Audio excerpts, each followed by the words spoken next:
আগামী 18ই November AFC Asian cup বাছাই পর্বের ম্যাচে ঘরের মাঠে ভারতকে আতিথ্য দেবে বাংলাদেশ।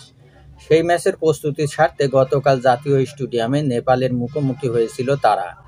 শুরুর একাদশে কিউবা মিচেল ও সমিত সোম না থাকলেও ছিলেন জায়ান আহমেদ ও হামজা চৌধুরী।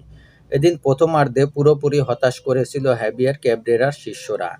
লেস্টার সিটি তারকা হামজা চৌধুরী নিজের কাজটা ঠিকঠাক করলেও সতীর্থদের ব্যর্থতায় কাজ হচ্ছিল না। বক্সের মধ্যে ফরোয়ার্ড ফয়সাল আহমেদ ফাহিম বেশ কয়েকটি সুযোগ পেয়েও কাজে লাগাতে পারেননি।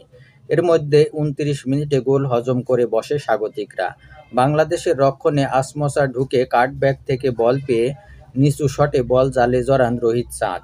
1-0 গোলে ব্যবধানে পিছিয়ে পড়ে অনেক চেষ্টা করেও প্রথমার্ধে আর সমতায় ফিরতে পারেননি লাল সবুজরা। দলের শক্তি বাড়াতে দ্বিতীয়ার্ধের শুরুতেই সামিত সোমকে মাঠে নামান কোচ হ্যাভিয়ার ক্যাবরেরা। দ্বিতীয়ার্ধের প্রথম মিনিটেই অধিনায়ক জামাল ভুঁইয়ার বাড়ানো বলে বাইসাইকেল কিক ভঙ্গিতে বল জালে পাঠান হামজা চৌধুরী। হামজার অসাধারণ গোলে সমতায় ফেরার 3 মিনিট পর বক্সের ভেতর রাকিব হোসেন ফাউলের শিকার হলে পেনাল্টি পায় স্বাগতিক বাংলাদেশ।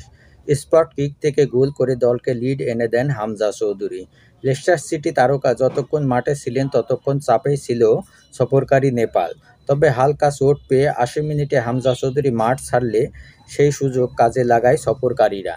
2020 সালের পর নেপালের বিপক্ষে জয় তুলে নেওয়া থেকে বাংলাদেশ যখন 2 মিনিট দূরে, ঠিক তখন কর্নার কিক থেকে আসা বলে পা ছুঁয়ে নেপালকে সমতায় ফেরান অনন্ত তামাং।